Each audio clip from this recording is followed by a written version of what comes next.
ఫిబ్రవరి 28న లలితా మాతాజీ గారి ఆధ్వర్యంలో మీ చేతులతో శ్రీచక్రార్చన దత్త కళ్యాణం చేసుకునే అద్భుత అవకాశం సంప్రదించండి. నమస్తే, వెల్కమ్ టు సుమన్ టీవీ. నేను పద్మిని. ప్రస్తుతంతో పాటు ప్రముఖ ఆధ్యాత్మికవేత్త, వాస్తు జ్యోతిష పండితులు, లలిత ఉపాసకులు, వాస్తు జ్యోతిష శిక్షణ నిపుణులు బ్రహ్మశ్రీ నానాజీ పట్నాయక్ గారు మనతో పాటు ఉన్నారు. మాట్లాడదాం సార్. నమస్తే సార్. శ్రీమాత్రే నమః. సార్, కళలో కొన్ని కళలు వస్తూ ఉన్నప్పుడు ఒక్కసారేమో భయం వేస్తుంది, ఒక్కోసారేమో భలే ఉంది కదా ఈ కళ అనిపిస్తుంది. కళలో పెళ్లి జరిగినట్టు ఒకవేళ కళ వస్తే అది దేనికి సంకేతం అనేది ఒక పాయింట్ సార్. అలాగే కళలో తాళిబొట్టు పెరిగిపోతే అంటే తెగిపోతే అని అన్నట్టు నాకు ఇష్టం లేదు అన్నమాట. పెరిగిపోతే ఎటువంటి ఇది దేనికి సంకేతం అనేది ఒక్కసారి తెలుసుకోవాలనుకుంటున్నాను సార్. ఫస్ట్ ఆఫ్ ఆల్ ఏంటంటే స్వప్నము అనేటువంటిది ఏంటంటే మనకి అమ్మవారు ఇస్తున్న ఒక సంకేతం. స్వప్నం కానివ్వండి, నిమిత్తం కానివ్వండి, సంథింగ్ అంటే మన చుట్టూ జరిగేటువంటి ప్రకృతికి సంబంధించిన. ఎందుకంటే యాదేవి సర్వభూతేషు స్వప్న రూపేణ సంస్థిత అని కూడా అంటాం. అంటే స్వప్న రూపంలో కూడా ఆవిడే ఉంది. మనకి స్వప్న శాస్త్రం అని ఒకటి ఉందండి. మనకి కామన్గా డాక్టర్లను కనుక మనం అడిగితే, సైకాలజిస్ట్ మీరు మాట్లాడింది, మీరు చూసిందే మీ బ్రెయిన్ స్టోర్ చేసుకుంటుంది, లేదా డిహైడ్రేటెడ్ గా ఉన్నా కూడా కళలో వచ్చింది అంటారు. ఈ విషయం ఇప్పుడు కాదు, కొన్ని వేల సంవత్సరాల క్రితం మన గ్రంథాలు చెప్పాయి చాలా స్పష్టంగా. మీకు అసలు కొన్ని రూల్స్ అండ్ రెగ్యులేషన్స్ ఇచ్చాయి స్వప్న విషయం. అది చెప్పుకొని నేను మీకు దీని గురించి చెప్తాను. ఎందుకంటే ఫస్ట్ బేసిక్స్ తెలియాలి కాబట్టి. ఫస్ట్ ఆఫ్ ఆల్ ఎవరికైనా సరే స్వప్నము ఎటువంటి సందర్భాల్లో వస్తే మీరు దాన్ని ప్రామాణికంగా తీసుకోవాలి, ఎలాంటి సందర్భాల్లో వస్తే మీరు దాన్ని లైట్గా తీసుకోవాలి. స్పష్టత ఇచ్చింది. మీరు పొద్దున్న దాని గురించి మాట్లాడారు, చూశారు, అనుభవించారు, దాని గురించి ఆలోచిస్తూ ఉన్నారు. అవి మీకు స్వప్నంలోకి వస్తే అది కేవలం మీ ఆలోచన, మీరు చూడడం వల్ల వచ్చినటువంటిది అని తీసుకోవాలని చెప్పి. అంటే ఇంకా కంటిన్యూ అవుతుంది ఆ థాట్ ప్రాసెస్. ఆ థాట్ ప్రాసెస్ కంటిన్యూ అవడం వల్ల ఆ మైండ్ మీకు ఆ పిక్చర్స్ చూపిస్తుంది అని చూడమని చెప్పింది శాస్త్రం. బృహస్పతి రచించిన స్వప్న శాస్త్రంలో ఈ విషయాలు ఉన్నాయి. నేను చెప్పేవన్నీ కూడా. అలాగే రెండో విషయం ఏంటంటే మరి అనారోగ్యంతో ఉన్నది కూడా ఇదే తీసుకోవాలని చెప్పి. ఇక ఇవేవి కాకుండా మీకు వచ్చింది స్వప్నము అంటే అప్పుడు యాజ్ ఇట్ ఈస్గా దాని యొక్క ఫలితం అనేది ఒకటి ఉంటుంది. ఈ ఫలిత నిర్ధారణలో కూడా మనకి సమయాన్ని చెప్పారు. ఎలా అంటే మీకు రాత్రి 9-10 గంటలప్పుడు నిద్రపోయారు, 9-10 నుంచి 12 మధ్యలో వచ్చింది నిద్రపోగానే. అది 1 year పడుతుంది ఆ స్వప్నం మీకు నెరవేరడానికి. అది good or bad, long term. ఒకవేళ 12 నుంచి 3 గంటల మధ్యలో 6 నెలలు పట్టచ్చు, 3 నెలలు అయిపోవచ్చు అది. లేదా 3 నుంచి 5 మధ్యలో అదొక నెల రోజుల వ్యవధిలో మీకు అవ్వచ్చు. లేదా 5 నుంచి 6 మధ్యలో ఓ 10-15 రోజులు. తెల్లవారుజామున వచ్చినా ఒక వారం రోజులు, 2-3 రోజులు కూడా అయిపోవచ్చు. అంటే నిద్ర లేస్తాం తెర చూస్తే 6-6:30 అవుతుంటుంది అప్పుడు. కానీ పగడపూట వచ్చేవి, అంటే పగడపూట ఏదో మధ్యాహ్నం పూట నిద్రపోయానండి స్వప్నం వచ్చింది అంటే దాన్ని మీరు పట్టించుకోవాల్సిన అవసరం లేదు, అది మీకు పనికిరాదు. ఇవి రూల్స్. కొంతమంది 9 వరకు కూడా పడుకుంటారు. అది ఇంకా పట్టపగలేదు. అంతే కదా, ఇప్పుడు 9కి లేస్తారు, నిద్ర 12 గంటల దాకా పడుకునే వాళ్ళు కూడా ఉన్నారు. 8కి వచ్చింది కళ అంటే సంబంధం లేదు. మీకు 6-6:30 తెల్లవారుజామున వచ్చింది, మీకు 1 week లో దాని ఫలితం ఉంటుంది. అయితే ఈ ఫలితం విషయంలో ఈ స్వప్నం వచ్చినప్పుడు చాలా మంది చేసే మిస్టేక్స్ ఏంటంటే నిద్ర లేవగానే చెప్పేస్తారు. పక్కన చెప్పకూడదు.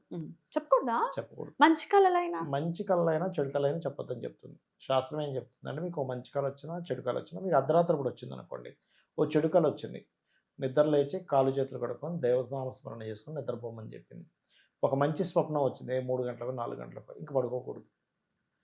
ఏమవుతుందంటే ఇప్పుడు చెడుకలు వచ్చింది, మీరు దైవనామస్మరణ చేసి కాలు చేతులు కడుక్కొని దైవనామస్మరణ చేసుకొని మళ్ళీ నిద్రపోయారు. మంచి కళ వచ్చింది అనుకోండి, ఆ చెడు కళని మీ మంచి కళ తీసేస్తుంది, ఆ దోషాన్ని.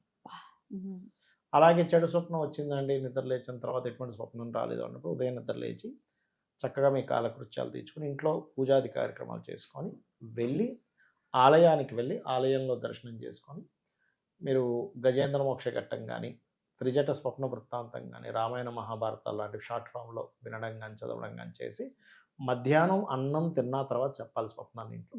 అది దాని యొక్క ఇది. మంచి స్వప్నం చెప్పేసాం పొద్దున్నే లేవగానే, ఒక్కొక్కసారి అది నెరవేరకపోవచ్చు, మీకు రావాల్సిన లక్కు పోగొట్టుకున్న వాళ్ళు అవుతారు. ఎప్పుడు మంచి స్వప్నం వెంటనే చెప్పకూడదు. మరి ఇప్పుడు నేను అడిగినట్టుగా కళలో పెళ్లి జరిగినట్టు వస్తే అసలు ఏమిటి సార్? మంచిది కాదండి, అది కీడు. పెళ్లి జరిగినట్టుగా వస్తాయి అది కీడు. అలా కాదు ఇంకో రకంగా వస్తుంది. ఒక్కోసారి ఒక అమ్మవారే మనల్ని ఈ పెళ్లి గురించి తను చెప్తూ పెళ్లికి సంబంధించిన విషయంలో అమ్మవారే తీసుకెళ్తుంది, అది మళ్ళీ మంచిది. అంటే దేవతా సంకల్పంతో మీ పెళ్ళి అవ్వబోతుందని అర్థం అనమాట. అలాంటి వృత్తాంతాలు చాలా ఉన్నాయి. చాలా మంది జీవితాల్లో అమ్మవారు నాకు వివాహం దగ్గర నుంచి చేస్తున్నట్టుగా వచ్చింది అంటారు. That is very very good. ఇంకా అందులో డౌట్ ఏం లేదు. ఇంక దాని గురించి మీరు టెన్షన్ పడాల్సిన అవసరం ఏం లేదు ఓకే సార్. అలాంటప్పుడు. ఇక ఇప్పుడు సార్ తాళి గురించి, పెళ్లి అయిపోయింది ఇట్లా పెరిగిపోయినట్టు వస్తే ఏంటి సార్ దాని అర్థం? అది కూడా అంత శుభసూచకం కాదండి. అంటే అక్కడ అర్థం ఏమిటంటే వాళ్ళ జీవిత భాగస్వామికి సంథింగ్ గండము నడవబోతుందని అర్థం. అలాంటప్పుడు ఏదైనా క్షేత్ర దర్శనం చేసుకోవడం కానీ, ఇంట్లో ఏదైనా ఒక మంచి కార్యం చేసుకోవడం కానీ, ఎందుకంటే ఇంట్లో ఒక్కోసారి గబ్బిలం వచ్చి వెళ్తుంది, అది కూడా సంథింగ్ నెగిటివ్ సైన్. ఇలాంటి స్వప్నాలు రావడము మనకి అలా జరిగినప్పుడు ఏమవుతుందంటే 2 సింటమ్స్ నేను చూశాను నా లైఫ్లో.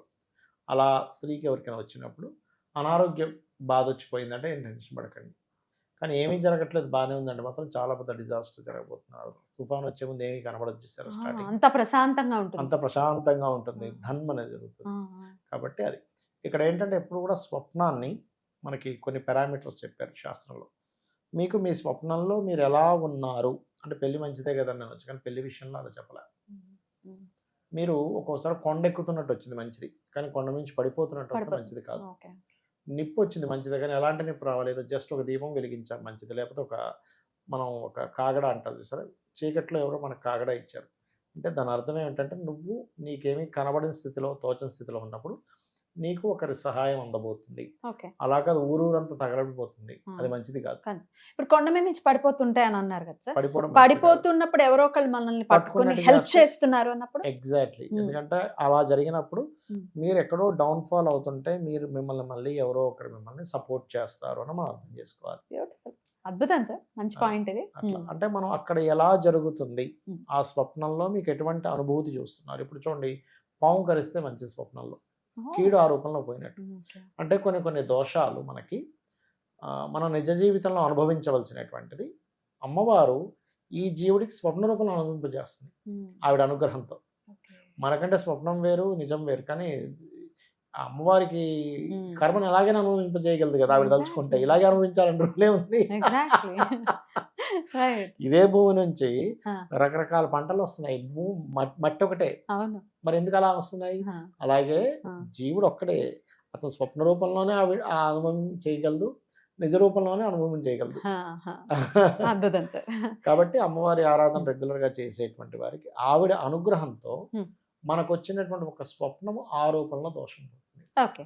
కాకపోతే ఎప్పుడు నేను చాలాసార్లు గమనించాను, చెడు స్వప్నాలు వచ్చినప్పుడు మాత్రం గజేంద్ర మోక్షం ఘట్టం చేసుకుంటే వాళ్ళకి 100% అది జరగట్లేదండి, పోతుంది వెంటనే ఇమ్మీడియట్ గా. వినొచ్చా సార్? ఇప్పుడు విన్నా సరిపోతుంది. మనకి ప్రవచనకర్తల వారివి, సామవేదం గారి, వీళ్ళందరూ ఉన్నాయి వీళ్ళవి. వాళ్ళు చక్కగా గజేంద్ర మోక్షం అని పెట్టుకుంటే 1-2 గంటల్లో అయిపోతుంది. లేదు అవన్నీ నాకు తెలియదు అని అనుకుంటే శుభ్రంగా ఇమాజినేషన్ చేసుకోమని చెప్పింది. ఉదయం పొద్దున నిద్ర లేచిన వెంటనే గజేంద్ర మోక్షం ఇమాజినేషన్ చేసుకున్నా సరిపోతుంది. అలాగా చక్కగా కూర్చొని గజేంద్రుడు తన యొక్క ఆడ ఏనుగులతో అలా అడవిలో వెళ్తూ ఉండగా దాహం వేసింది, ఒక కొలను కనబడింది. ఆ కొలం దగ్గరికి వెళ్ళి నీళ్ళు తాగడమే కాకుండా కొంచెం వాళ్ళు అల్లరి కూడా చేశారు. ఆ అల్లరి శబ్దానికి ఎక్కడో ఉన్నటువంటి మొసలు వచ్చి కాలు పట్టుకుంది. కొంచెం సేపు వాళ్ళిద్దరి మధ్య భీకర యుద్ధమే జరిగింది. రాను ఆ యొక్క గజేంద్రుడి యొక్క బలం తగ్గుతూ వచ్చింది. ఇంకా అక్కడ అతను ప్రార్థన స్టార్ట్ చేశాడు స్వామివారిని, నువ్వే దిక్కు స్వామి అని, అన్యదా శరణం నాస్తి అని. ఎక్కడో ఉన్నటువంటి విష్ణువు వచ్చాడు, చక్రాన్ని వదిలాడు, ఆ యొక్క ముసలి యొక్క కంఠాన్ని ఇచ్చేశాడు, ఆ పద్మంతో తన యొక్క తల మీద నిమిరాడు, మోక్షం లభించింది. మనం చేసుకుంటే ప్రతిరోజు దీన్ని తలుచుకుంటే 100% ఇప్పటివరకు నేను చాలా మంది చెప్పాను, అందరూ కూడా సార్ చాలా రిలీఫ్ ఉంది సార్, నా లైఫ్లో టెన్షన్స్ పోయాయి అని చెప్పిన వాళ్ళే ఉన్నారు. రోజు ఇది తలుచుకోవాలి. అసలు ఇంకా కళలు అనే పాయింట్ ని పక్కన పెట్టేసి ప్రతిరోజు నిద్ర లేవగానే ఇదే ఇంకా హరినామ స్మరణము, అలాగే మీరు చెప్పిన గజేంద్ర మోక్ష ఘట్టం. అంతే. ఎందుకంటే మనం కూడా మన లైఫ్ లో అనేకమైన వాటిలో ఇరుక్కుపోయి ఉంటాం. ఆ మొసలికి ఆ ఏనుగు ఎలా అయితే ఇరుక్కుపోయిందో, అంటే మన సంసార బాధలే అవన్నీ కూడా అంతే కదా. అప్పుల బాధల దగ్గరనో, లేకపోతే ఇంకోటి ఏదో ఇన్స్టాల్మెంట్ కట్టాల్సింది ఉందో, స్కూల్ ఫీజు దగ్గర ఇరుక్కుపోతాడు. స్కూల్ ఫీజు అనే ముసలితో ఇరుక్కుపోతాడు ఒక తండ్రి. ఇంకొక ఎవరికి అప్పిచ్చి ఇరుక్కుపోతాడు, అప్పు అనే ముసలి దగ్గర ఇరుక్కుపోతాడు.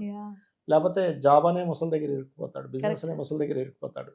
అలా మనకు మోక్షం లభిస్తుంది. అద్భుతం సార్, చాలా వివరంగా మాకు తెలియజేశారు, అర్థమయ్యేటట్టు తెలియజేశారు. వచ్చేటటువంటి కళల గురించి భయపడాల్సిన అవసరం లేదు, ఆ పరమాత్మ విష్ణుమూర్తి ఉన్నాడు ఆదుకోవడానికి. Beautiful sir. Thank you so very much. నమస్తే సార్. శ్రీమాత్రే నమః.